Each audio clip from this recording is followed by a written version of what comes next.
3, 2. Pro-abortion women are calling for a sex strike to protect their right to have the abortion they won't need if they go on a sex strike. The women are protesting the selection of a Supreme Court justice that hasn't actually happened yet, and the decision to overturn Roe v. Wade, which the justice who hasn't been appointed hasn't made. Roe v. Wade, you'll remember, is the famous 1973 decision in which 7 justices said, quote, "The right to kill your children is protected by the penumbra of the emanations of the..." Oh, forget it. We just want you to kill children, so go to it, unquote. The justices went on to say that the Constitution only allowed you to kill your children while they were in the womb, since once they come out of the womb, they might be able to alert the police. Now, with President Trump picking a new justice, leftists and other loons are afraid this decision will be overturned and replaced with something actually constitutional. So today, as a service to pro-abortion women, I'd like to offer the Andrew Klavan Show's solution to these leftist fears. From now on, women who support Roe v. Wade should absolutely refuse to have sex with any man who hasn't stood up in public and pledged before an actual religious figure to love and honor that pro-abortion woman for the rest of her life. These pro-abortion women should further insist that before any man can have sex with him, he must allow her to use his last name as a sign that they are united for life. And he should even agree to help raise and support any child that arises from their sexual union. This brilliant protest strategy will render any Supreme Court decisions on Roe v. Wade absolutely irrelevant, since from now on, whatever child these pro-abortion women conceive will be well taken care of and therefore likely to actually increase the joy and meaning of their lives. I don't know why no one's thought of this before. Don't say I never did anything for you, pro-abortion women. You're welcome. Trigger warning, I'm Andrew Klavan, and this is The Andrew Klavan Show. I feel hunky-dunky, life is tickety-boo. Birds are winging, also singing hunky-dunky-doo. Ship-shape, tipsy-topsy, the world is zippity-zing. It's a wonderful day, hurrah, hooray! It makes me want to sing. Oh, hurrah, hooray! Oh, hooray, hurrah! That was a great idea. Nobody gives me credit for this stuff. You know, I'm the guy who came up with the one-state solution for Israel, where Israel just took over the Middle East. This is my new solution for pro-abortion women. All right. So from the joy of July 4th to the despair of the Klavanless weekend in a single day. However, before that, we have the show to do. So we're still on the brink of the Klavanless weekend. And Brad Thor will be with us, one of the great modern thriller writers, and we will talk to him about politics. It should be pretty interesting because he does not like the President of the United States very much. So it's worth hearing. He's a great, Brad is a great guy, but we disagree on this somewhat. You know, it's interesting. Also, we should be talking about my shirt. Everyone is talking about my shirt. Why? Because it looks great and it's incredibly comfortable because it comes from Peter Millar. Peter Millar started out making sports clothes, you know, clothes for golfers and things like that. But now they have branched out and you can get anything.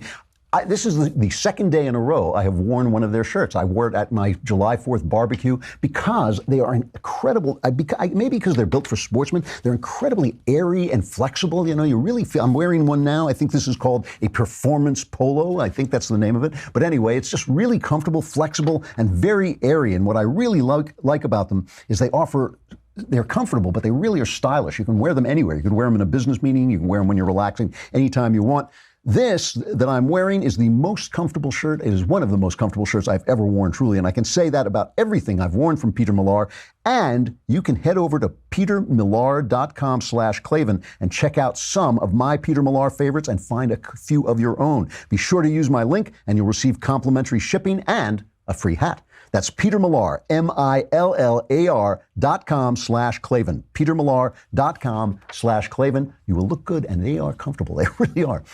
All right. So for a long time, I've been calling on conservatives to pay more attention to culture and the arts and all this because I believe the arts capture what James Joyce called the uncreated conscience of a civilization. We tell stories because they contain more than we understand, more than we know, and some things that can't even be put into words. And for too long, leftists have let the culture slide. They basically, right-wingers have let the culture slide and they let leftists distort the image of our conscience in the arts. See, the problem is, and the reason there's a point to what I'm saying that has to do with July 4th and my subject. The problem is art cannot be redeemed by politics, right? It has to be redeemed by artists. It has to be redeemed by crazy people like me. It can't be people saying, oh, art has to say this, it has to say that. It has to be artists who love liberty who make great art. That's the way it works. The arts, as I have written somewhere else, the arts cannot be saved except by those who love them. And that is the point I want to get to, because I feel the same way about the country. And on July 4th, from some of the things I heard from the left, I thought it was perfectly reasonable to ask, do the Democrats, the second major party in this country, do they love this country? And I think we have reason to ask, and I'll tell you why. I mean, look, when you're an artist, when you write stuff, you get rejected a lot. That is part of the life you live, right? And my policy has always been, if somebody rejects something, I don't want to hear why they rejected it. I don't care why they rejected it. Because if you don't love my work, you can't criticize my work because you're not trying to make it what it is. People reject things because the work doesn't satisfy them in some way. Don't tell me about it because you don't love the work. If you buy the work and then say, you know what, this can be better and you can do it better here, or if you love it and you just say, but I've got some criticism, then I listen because then I know you're trying to help me achieve the thing the work is trying to achieve. And I feel the same way about this country. That is why I really distrust. I mean, listen to the difference. Play Barack Obama right after his election. We are 5 days away from fundamentally transforming the United States of America. Now compare that to Martin Luther King. I have a dream that one day this nation will rise up and live out the true meaning of its creed. We hold these truths to be self-evident, that all men are created equal. So listen to the difference between what those two men are saying. I mean, think of that you just married one of these guys, right? You married one of these guys, and you wake up after your wedding night, and he says to you, you know, I'm going to fundamentally transform you. I'm going to fundamentally transform everything you are. Then you know you've made a tremendous mistake, right? Because this guy doesn't love you. He loves his idea of you. What he really loves is himself. He loves himself and his idea of what you should be. But if you wake up the next morning and the guy says, you know, we're going to have a wonderful marriage, I love you, and I'm going to help you become what you said you want to be. That's what Martin Luther King was saying. He said, live out the meaning of your creed, enter into the fullness of your own idea of who you are. That is a man who loves his country. And he, unlike Obama, Martin Luther King had every reason to not like his country. It was a much worse place then for a guy of his skin color. Certainly not what it is today, which is a much fairer nation in that regard. Obama had never had things handed to him because he was brown. I mean, that was his whole career, was just being given things because he was brown. And yet he wanted to fundamentally transform the country. And that is my question. I think that conservatives can make mistakes when they don't want the country to change. Of course the country should change. Everything that happens changes the facts on the ground, and the country has to change to adapt to the facts on the ground. You know, things are different, attitudes change, technology changes things. A lot of people say, oh, birth control ruined the country. Well, it may have ruined the country or not, but it changed everything. When a woman can take a pill and not get pregnant, that changes her life, and it changes the sexual life of people. And conservatives have to learn that some things can be adapted to, and they can be adapted to in different ways, or they have to make different arguments than they were making before because the facts have changed. But they want the country, this was Edmund Burke, basic Edmund Burke. He said, respect your traditions. They are the wisdom of the dead, and you want to change within the traditions of your country, within the culture of your country. That's what Martin Luther King was saying. So CNN broadcast this poll, and they basically said, people are not as patriotic because only 42% say they're proud of their country. And really what the poll said was 75% of Republicans are very proud of their country, but only, I think it was 32%. Let's hear CNN's report and then I'll comment on it. Is once exploding American patriotism starting to fizzle? Would you call yourself extremely proud to be an American? Not at the moment. Sorry. I'm proud to be an American. Only 47% of Americans say they're extremely proud to be an American. That's the lowest level since Gallup first asked the question 17 years ago. Extremely proud, very proud, moderately proud, Very only proud. a little. Very proud. I think I could be prouder to be an American. 100% patriotic. I would say I'm embarrassed to be an American right now. And you're a proud citizen. A super proud citizen. Immigrants gave especially heartfelt answers. For instance, this naturalized citizen from India. I used to be very proud. I would say I'm just moderately proud now. It makes me heartbroken and hopeful that I shall be extremely proud again. Those who admit to a slide in their pride tend to blame a president who has wrapped himself in the flag. I'd be extremely if Trump wasn't president. It's a shame. It's disgusting. I'm going to put you in the not at all proud to be an American. Not at all. If I had an You're not at all opportunity, I would proud. get the hell out of this country. Excuse my French. 32% of Democrats told Gallup they were extremely proud, compared to 74% of Republicans. The president's patriotism never flags. Now, I have to say, and by the way, after saying the president's patriotism never flagged, they cut to a Saturday Night Live spoof of Donald Trump making fun of him for being patriotic and for loving the flag. I think this is a little bit unfair to conflate patriotism with whether you are proud of your country at this moment. So I'm giving the Democrat voters a break here. Brit Hume, the great newsman from Fox News, he used to be the special report anchorman, absolutely great reporter, great anchorman. He tweeted this post that the Post put out a thing saying something like, why do Democrats hate America? And Brit Hume tweeted, hate may be too strong a word, but they sure don't love it. And then he got attacked on Twitter for saying that, and he took it down. And he said, you know what, you're right. I shouldn't have said that. That's not fair.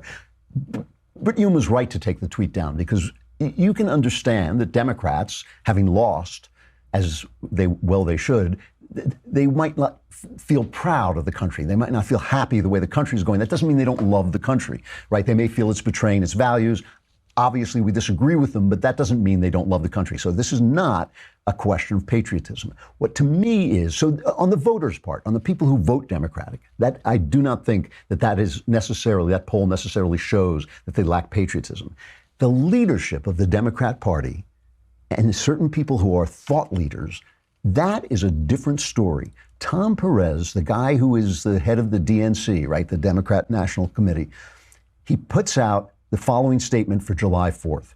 And you know, you got to remember, everything is context, right? July 4th is the day we are celebrating the sacrifices that people made to bring this country into being, what they called the suicide pact of the Declaration, where they set their lives and their honor at naught in order to bring this country into being.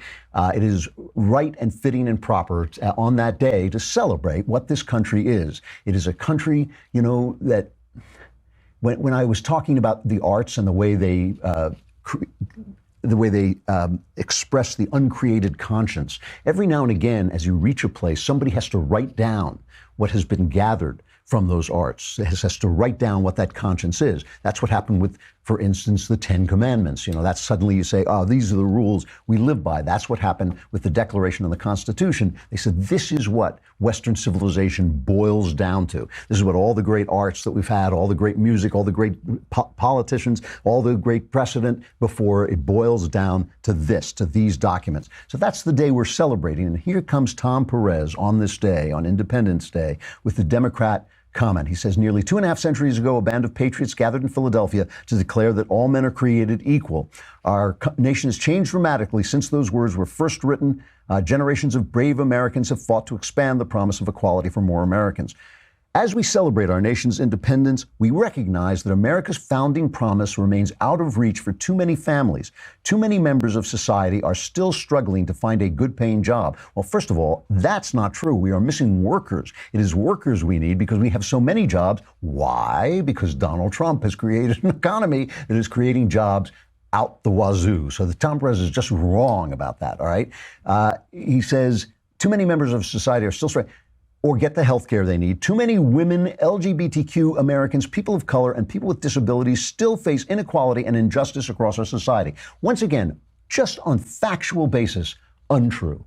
What rights are women lacking? What do women not have in this country that makes them unequal to men? We know that this thing about the pay gap is a complete canard. We know it's not true. What rights do women not have in this country? I mean, that is an absurd statement. And as for gay people who do have all the rights that straight people have, doesn't mean people are going to like you. You have no right to be liked. You have no right to be approved of. You have no right to have your actions approved of. But I will say this, if the only thing we're worried about is that some people don't like gays, man, oh man, what a great country. What a great country. At least you don't have to wake up and be worried that the IRS is going to silence your right to speak. You don't have to worry anymore that the FBI is going to investigate the opposition candidate. We're living in a country where you are truly free. Here he goes on. Everywhere we look, our most fundamental values are under attack. Are they? Are our fundamental? I mean, really? I mean, the Supreme Court just said the government has no right, or said again and again, the government has no right to control our speech. I don't think our fundamental values are under attack. He says thousands of children have been separated from their parents at our southern border. Again, just factually speaking, in a country of 350 million people, that 2,000 illegal immigrants' children have been separated. I've said this before. I think they should fix that situation, but surely not a crisis, not the worst thing that's happening in the world. At our highest court, workers' rights are being taken away. Again, really? Really? Are they? Workers' rights? You know, I would just like to know what would happen if you joined a union and the union, you were forced to join a union, forced to give it fees, and those fees were spent on MAGA hats. I would like to know where the New York Times and Tom Perez would be standing there then. He says, everywhere we look, at our highest court, workers' rights are being taken away. Voting rights are under assault. Muslim Americans are being discriminated against. I mean, it just goes on. And I just feel like it's July 4th. I understand that the guy is out of power. He wants the Democrats to be back in power. I get it. It's politics. But really on July 4th, you can't say, you know, we love this country. Let's celebrate this country. You know, Stephen King, the horror writer, great horror writer, outspoken hater of Donald Trump. He tweeted over the weekend, you know, over the holiday, it's July 4th, hug a friend of yours who loves Trump just for one day, just try to get along. And of course, they just excoriated him on Twitter. But that is, of course, where we should be on July 4th. I mean, July 4th is not exclusively for right-wingers. It's not exclusively for left-wingers. But the DNC has lost the plot of patriotism. It has lost you know, Peter Beinart in The Atlantic, this left-wing writer, he writes, the left and right have abandoned American exceptionalism. And he talks about the fact that whereas Obama would at least say, he would ascribe the country's historical errors to misunderstanding, and he would say the country is moving forward toward greater equality. At least he would say that. This new woman, what's her first name? Ocasio-Cortez, Anastasia? Alexandria, right. Who this socialist who won the primary in Queens, New York, who is a socialist, she says she depicts American history less as an arc of progress than as a circle in which America repeats rather than rises above its past. Immigration and customs enforcement treatment of people of color, she told The Intercept, continues in American tradition. Quote, the very first immigration policy law passed in the United States was the Chinese Exclusion Act in the 1800s. And so the very bedrock of U.S. immigration policy, the very beginning of it, was a policy based on racial exclusion. And listen to what Tom Perez says about this woman. I have 3 kids, 2 of whom are daughters. One just graduated college, one is in college, and they were both texting me about their excitement over Alexandria because, you know, she represents the future of our party. She ran a spirited campaign. I have great respect for Joe Crowley. Joe Crowley is a good Democrat. He was one of the sponsors of the Medicare for All bill. He's fought the good fight. So she's the future of the party, and she does not love this country. You do not love this country if you think it has been. You know, there was an article by Lila Attach-Feeney, I don't know, in a thing called Broadly, called How to Celebrate the 4th of July When America is a Constant Disappointment. And I really think that this is the way a lot on the left feel. America has always been bad, no matter who the president is or was. Since Trump's election, however, the qualities that make America particularly bad, racism, sexism, homophobia, the institutionalized manifestation of each of these, etc., have been emboldened, forcing many people to reckon with the ugly reality of their beloved USA. This is not America, I keep hearing, but the truth of the matter is that family separation, a disregard for black lives, homophobia, and every other incarnation of white male supremacy are exactly what America is made of. Now, my point is simply this. People like this, who cares what they say about America? If you hate it here, first of all, there's a plane leaving every 5 minutes. I mean, get on it, man. I mean, why are you sitting around? But secondly, if you don't love the place, you don't get to say. If you don't love the arts, if you sit around and say, I hate movies, no, I don't care what you have to say about movies. I don't care how you think they're going to be changed by your brilliance. They're not. You got to love the thing you want to fix. You got to love the thing you want to change. Look, I think there are changes that are going to come in America, changes that I think must come, all kinds of things, injustices that I'd like to see fixed, of course. But I love this country because of what it created out of nothing, out of 2,000 years of European bloodshed. It created an idea, it caught an idea, it captured the essence of the conscience of the West in the Declaration, in the Constitution, and it has been living closer and closer to those ideals for the last over 200 years. These people, if they hate it, I do not see how they are actually going to change anything. And this, this brings me to something else that's been really bothering me about the never-Trumpers. Now, there are a lot of people who didn't vote for Donald Trump, and I thought that they made a mistake. I thought that they made a mistake in moral reasoning, that they didn't accept the hard truth that this was a binary choice, that one of these people was going to be president, and that if it wasn't Trump, it was going to be Hillary. That was a fact. Was it a nice fact? Was it a pretty fact? No. In a country where John Adams once ran against Thomas Jefferson, it was not the most pleasant thing to contemplate that Donald Trump was running against Hillary Clinton. That did not make me sleep well at night, okay? But that was the fact. That was the world we lived in. You had to make a choice. I believe that conservatives who did not vote for Donald Trump made a mistake. However, I made a mistake once. I think it was, 1962, I think it was. We make mistakes. That's not a sin. Making a mistake is not a sin in my religion. What is a sin is when you don't say, okay, that didn't really accomplish what I wanted it to accomplish. Now I'm going to start thinking about what went wrong and how I can go forward. There are people who are doing this. I mean, Ben and I had a big disagreement about this. I don't think Ben voted for Trump, and I don't even always agree with his balls and strikes attitude, because I believe what really matters is the general direction of the country. So if Donald Trump stubs his toe one day, I'm not going to sit around saying, oh, he shouldn't have stubbed his toe. I want to know, is the country going in the direction of more freedom, more constitutionality? I think it is. I really think it is. For all the talk about Donald Trump and how evil he is, I think he is moving the country more in line with its proper governance than Obama did. So I'm happy. I don't have to criticize him every day. But I get it.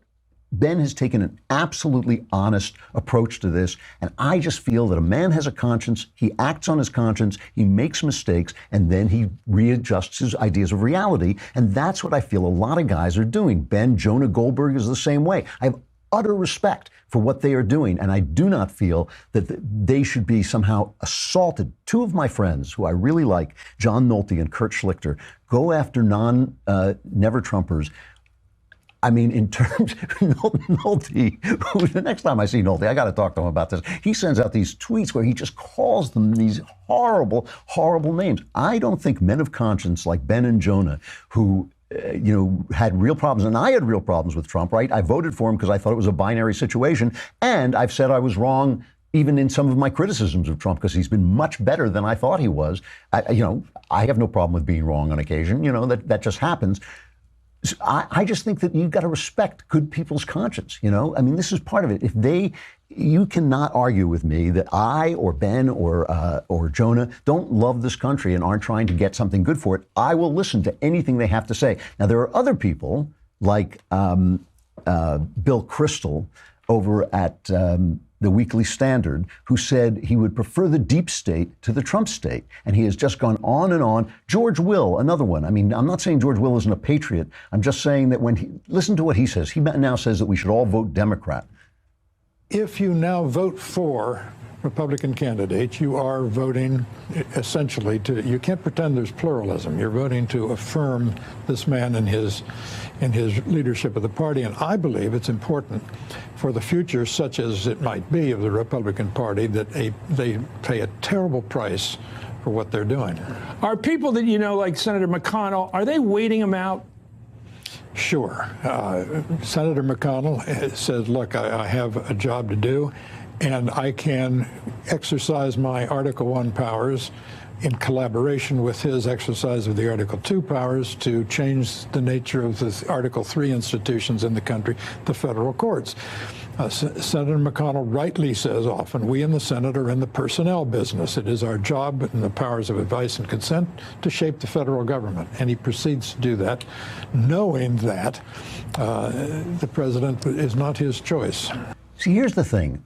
At this point, now that we know that Trump is not Hitler, now that we know that he's not even a Democrat, which was one of the things I was afraid of, that he was secretly going to be a Democrat, now that we know that he is committed to a fairly conservative agenda and is doing a pretty good job pushing some of that forward, not just the tax cuts, but the judicial appointments, the rollback of the administrative state, which I think is so important to our freedom, and even some of the confrontational attitude he's taking to our enemies and to some of our friends, which I think is working out pretty well so far. If you are telling people to vote for Democrats, I think you're more in love with your own ideas than you are with conservatism. Now, now we're not talking about love of country. I'm sure George Will loves this country. But I think when you are so in love with your own ideas, we have a right to say, are you fighting for your ideas or are you fighting for the country? Are you fighting for the best thing going forward? I think never-Trumpers or former never-Trumpers have a real role to play in the future of conservatism.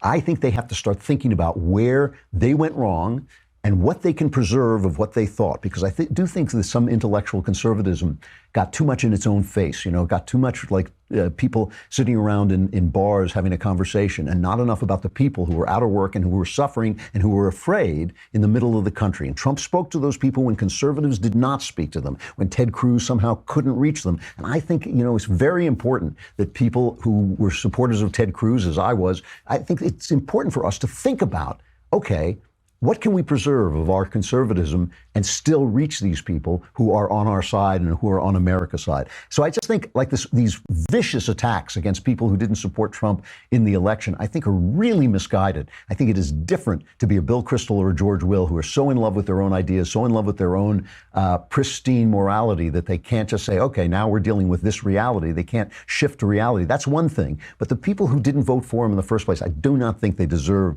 the attacks that Nolte and Kurt are unleashing on them. I think, and it's important. It's important that we understand each other's conscience. The people who love this country, should have a say because they know which way it should go, and we debate it among ourselves and we'll figure it out. All right. All of that leads up to Brad Thor, who is a never-Trumper. And we had a really great conversation. Brad is a great guy and one of the truly great practitioners of my field. He's in a subgenre of the crime novel, which I guess is the international thriller. One of the most surprising things about this interview is that he told me that Daniel Silva isn't a conservative, which I really got to me. We really have to have Silva on. I really want to ask him about this.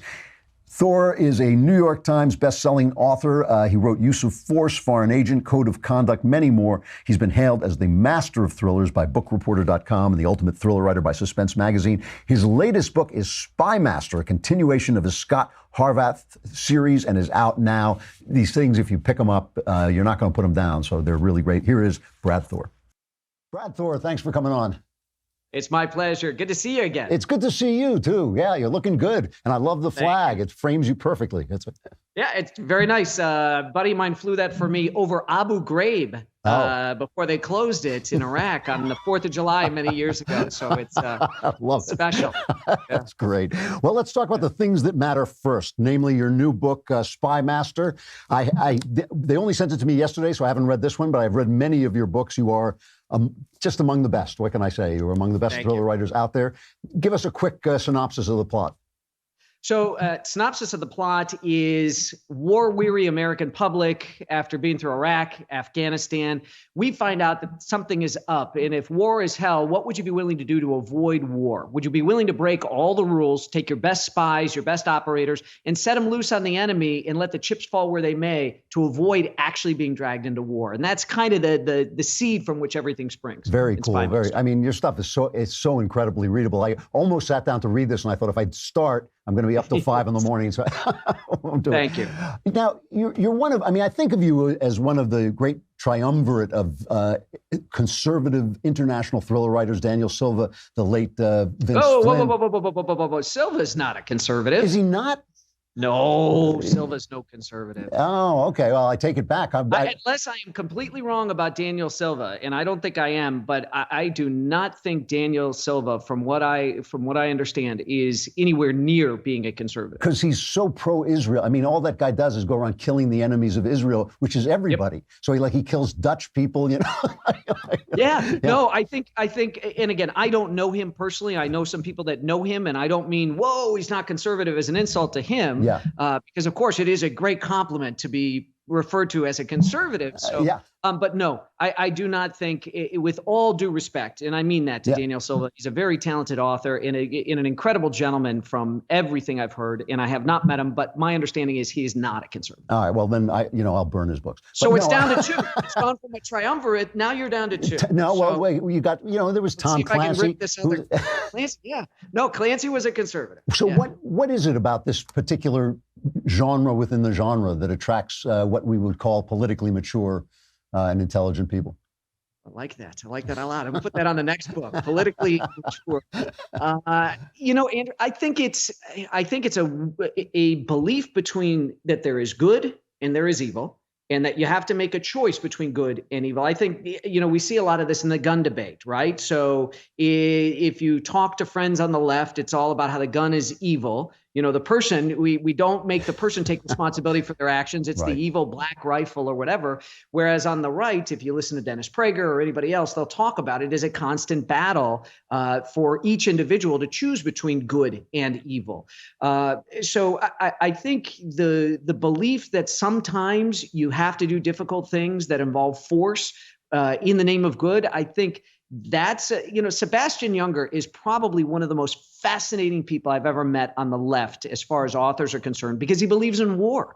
He doesn't like it, but he believes that it is necessary. Right. I had a great dinner with him in New York City once. He and I had both been on a show, Chris Jansing's show on MSNBC, and he and I had a fascinating conversation about war and politics. And I don't think Chris Jansing knew that I was a conservative, because I never got invited back on her show after that. I've seen Sebastian back on after that dinner, and that's okay. Maybe I didn't knock her socks off in my interview. But so why did it attract Clancy? Why did it attract me? I believe that America is the greatest force for good in the history of the world. And I believe a lot of that good has been applied via the U.S. military. I think we've freed more people from oppression via our military than anything in history. So I think there is a view on the left, again, with my friends on the left, that kind of this Barack Obama, well, every nation thinks they're exceptional. Why is America, any different? And I think that predominantly is where the difference lies, in that belief in American exceptionalism, and we should be a force for good and freedom around the world. Okay. Do you pay for this? Does it cost you? I mean, there has not been. Absolutely. I mean, shockingly, there's not been a movie made of any of your books, I don't think. No. I mean, between the two of us, one of us has had movies made and stuff, and that's you, and it's not me. We became very close with the studio in the last few months. The producers were psyched, huge producers that had big action credits, and they came back to us after setting everything up, and they had run it up to the executive floor, and they go, "Oh, the executives at this." If I told you the name of the studio, you'd know it right away. Said, "Oh, that Thor guy, all his books are about just killing Muslim terrorists." And it's not true. I have a lot of that but I have a ton of books. I have an equal amount of books that don't have anything to do with Islam. And I always try to balance the bad Muslim guys with a good Muslim person, because that's the ratio. There's more good Muslim people that just want to live in peace and harmony with their Jewish and Christian neighbors and feed their kids and give them a better life than they had than there are those bad guys.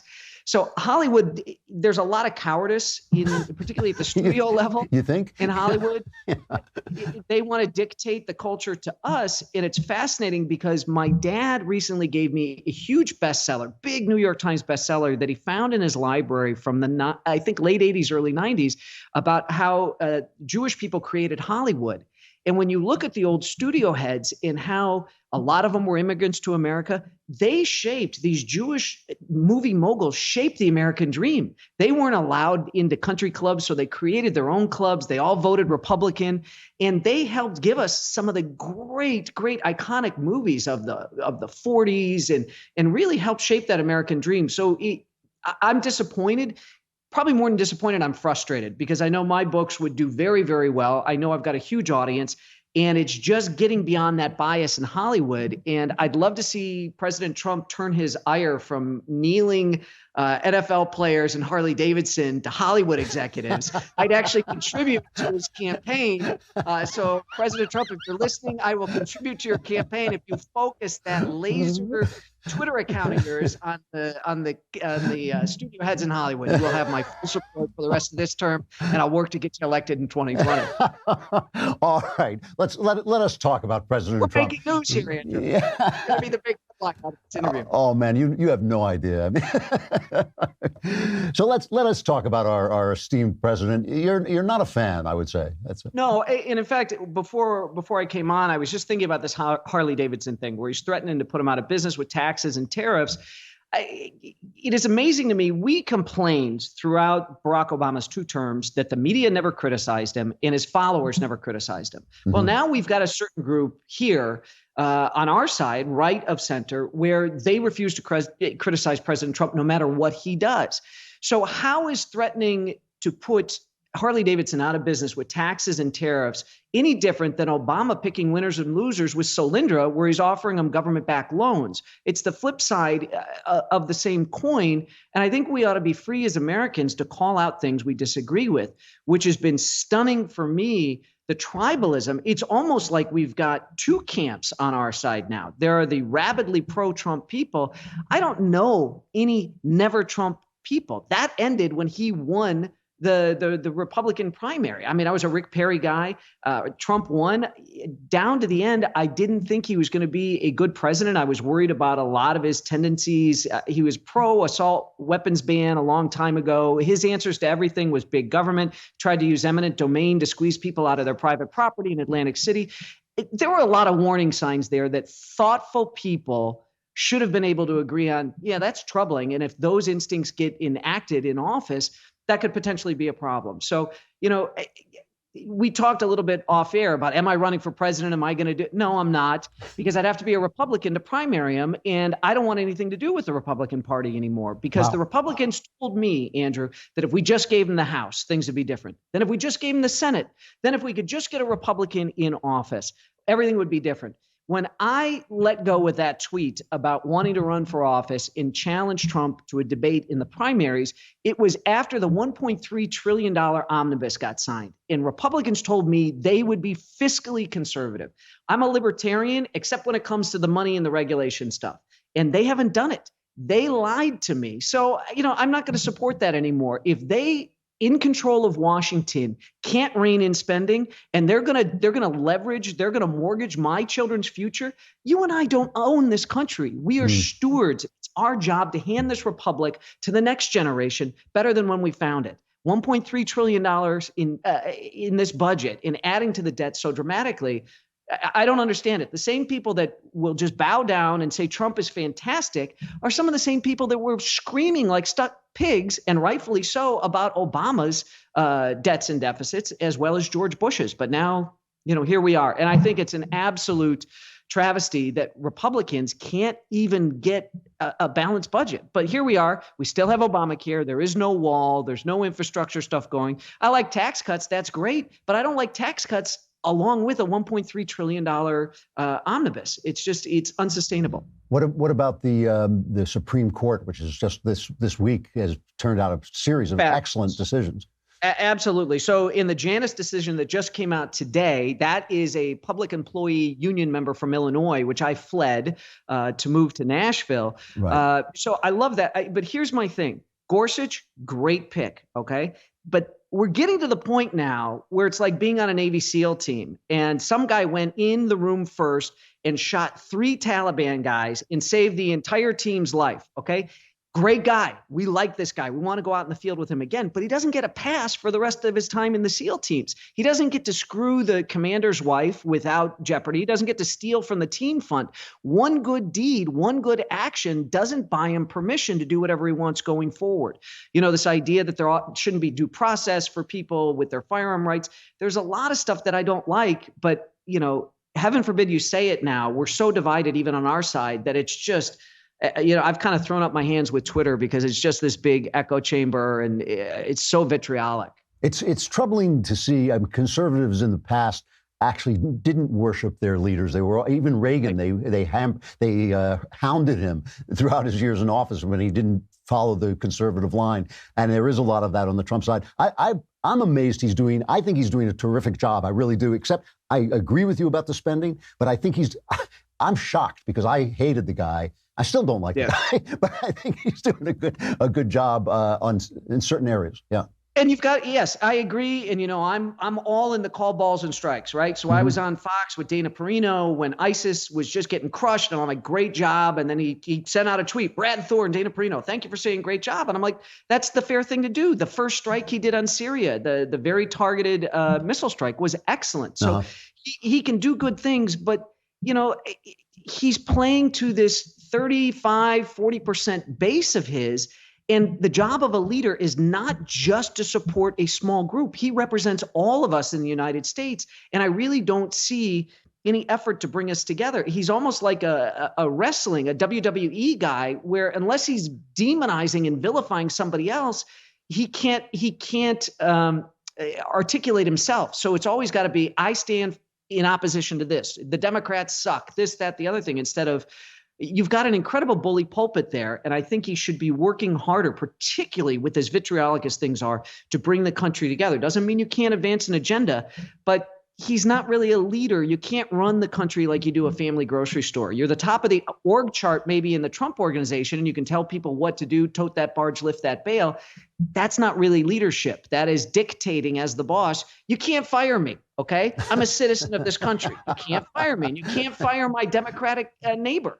You should be working as a leader to move the country forward. And Andrew, you know this. There's so much more that unites us than divides us. And yet here we are becoming further and further divided. And guess what? The shoe's going to be on the other foot. There's going to be a Democrat in there, and the Democrats are going to have control of both houses of Congress.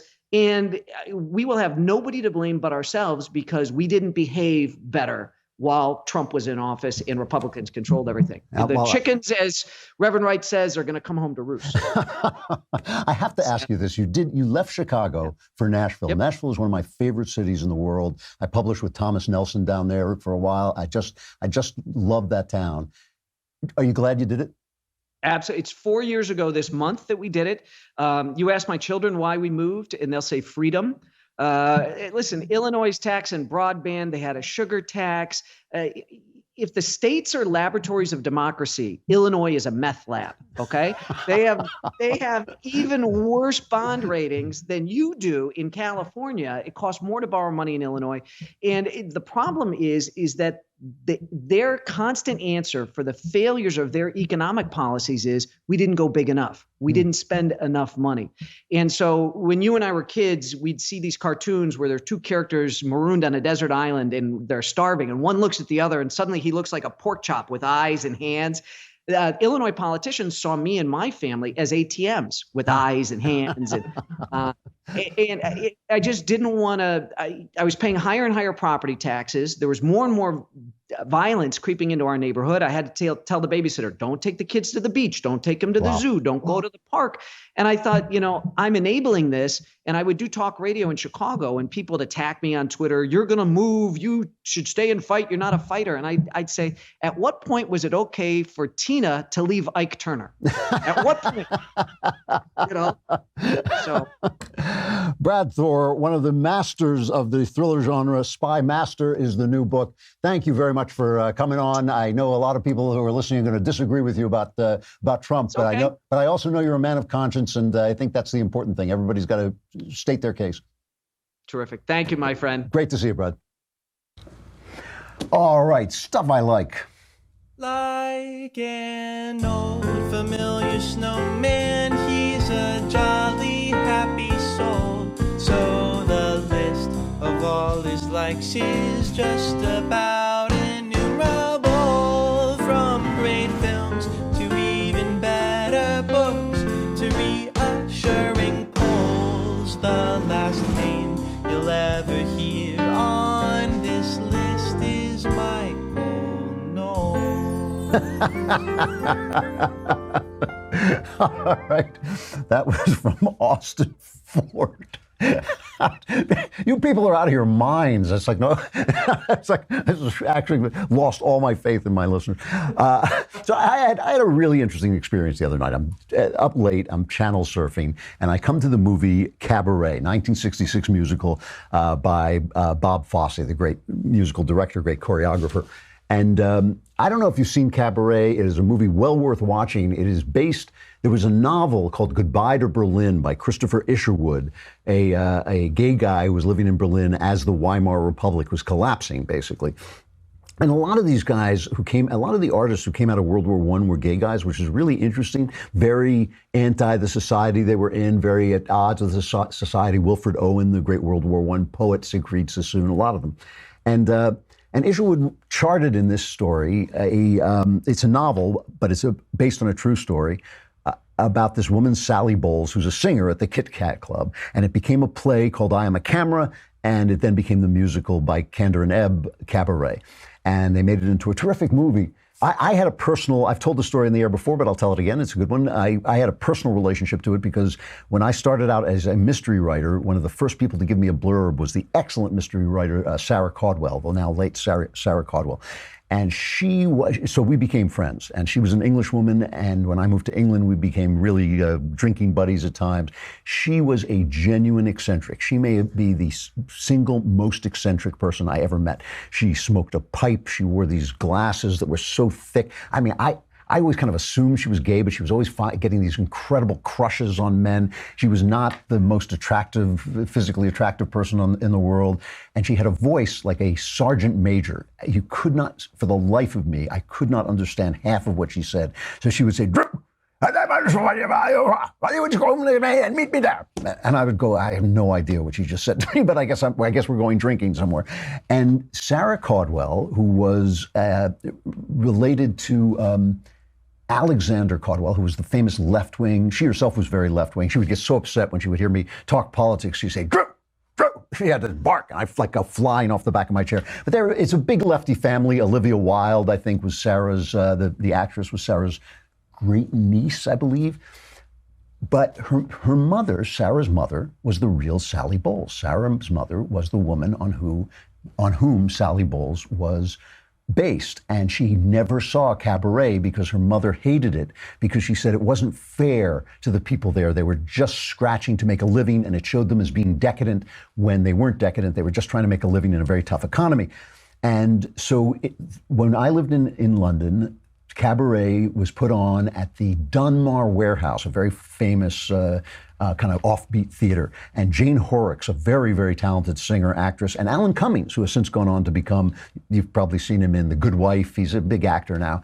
Alan Cummings played the MC, and Jane Horrocks played Sally Bowles. And I called up Sarah and I said, I'm going, do you want to go? And she said, yes. And it was set up like a nightclub where you sat in the actual nightclub as in the Kit Kat Club as the play was going on. And Sarah sat through that play and she wept the entire time. She just sat there and wept for her mother the entire time we were there. And afterwards went up to Jane Horrocks, the actress. I went up to Cummings because he gave such a great performance. I told him what a great performance he gave, and he kind of sniffed at me. He wasn't that nice to me. But she went up to Jane Horrocks, and Horrocks was so lovely to her. It was very hard to it really was hard to understand what Sarah was saying half the time.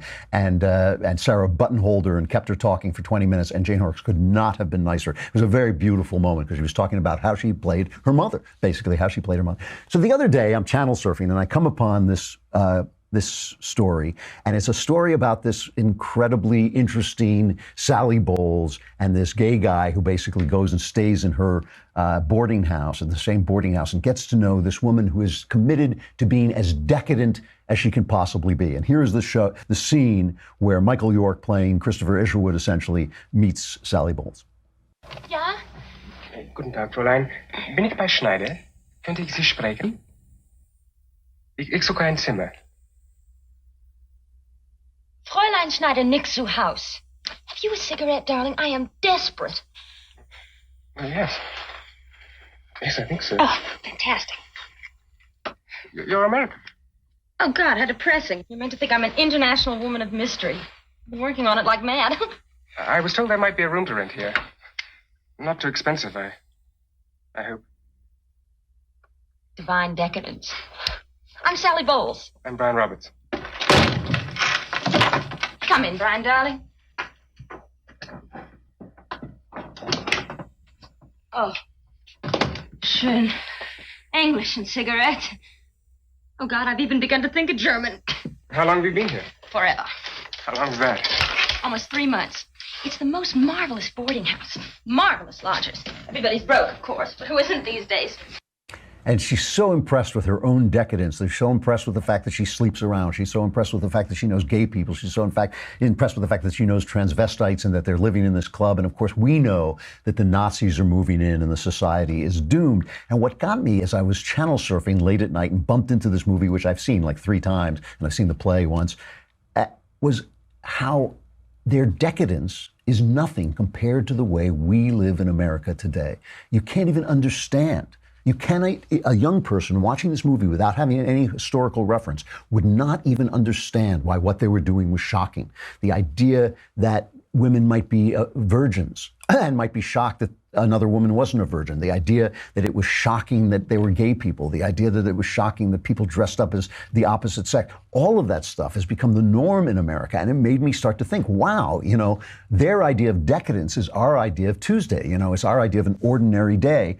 And you know, it's interesting because we know they're doomed. And there have been theories throughout history that sexual decadence and more what they would call moral decadence is the harbinger of a society's doom. They used to say this about the Roman Empire. It was the, you know, the whoring and the craziness and the feasting and the eating that brought down the Roman Empire. Now, I think we think very differently about that. But it is true that the two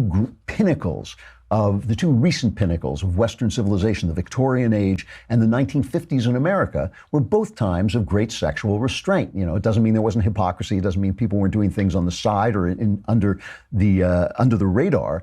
But it is true that the society at those moments was dedicated to sexual propriety, and at moments of sexual decadence or sexual what do we call it, looseness, at those moments, the society is really shifting into something else. We had them before. In the 1920s, we had a time of great sexual liberation, but it led to depression. It was followed by the Depression and the World War. And then we had these fantastic times in the 50s that were marked by sexual, I don't know what you'd call it, sexual decorum. I'd call it sexual decorum.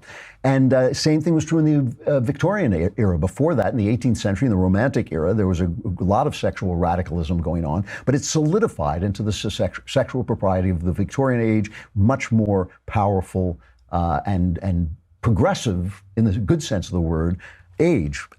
So I guess I was just wondering, as I was watching Cabaret, I was thinking, gee, we are at the there has never been a society that accepts more sexual behavior than this one. Never been a society that has normalized sexual behavior like this one, that actually calls you on account if you think it's strange that a man dresses up on a woman as a woman, calls you to account if you think maybe being a homosexual is not moral. There's never been a society like that before, and it really is interesting to know whether sexual decorum and greatness are correlated or causative, whether sexual decorum causes a society to rise up or whether sexual impropriety causes a society to fall. But guess what? We're going to find out, because there has never been a society as sexually loose as this one. Cabaret is almost incomprehensible now, and it made me sad to see it. Anyway, it's a great movie. If you haven't watched it, it is worth watching. It is worth seeing. The recreation of that era and the character of Sally Bowles is really one of the great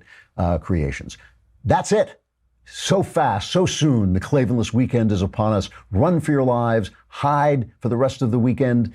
Come back if you survive, and I will be here on Monday. I'm Andrew Klavan. This is The Andrew Klavan Show, and here is Cabaret. What good is sitting alone in your room? Come hear the music play. Life is a cabaret, old chum. Come to the cabaret. Put down the knitting, the book, and the broom. It's time for a holiday. Life is a cabaret, old chum. Come to the cabaret. Come taste the wine, come hear the band, come blow your horn, start celebrating. Right this way, your table's waiting. What good's permitting some prophet of doom to wipe every smile away? Life is a cabaret, old chum, so come to the cabaret.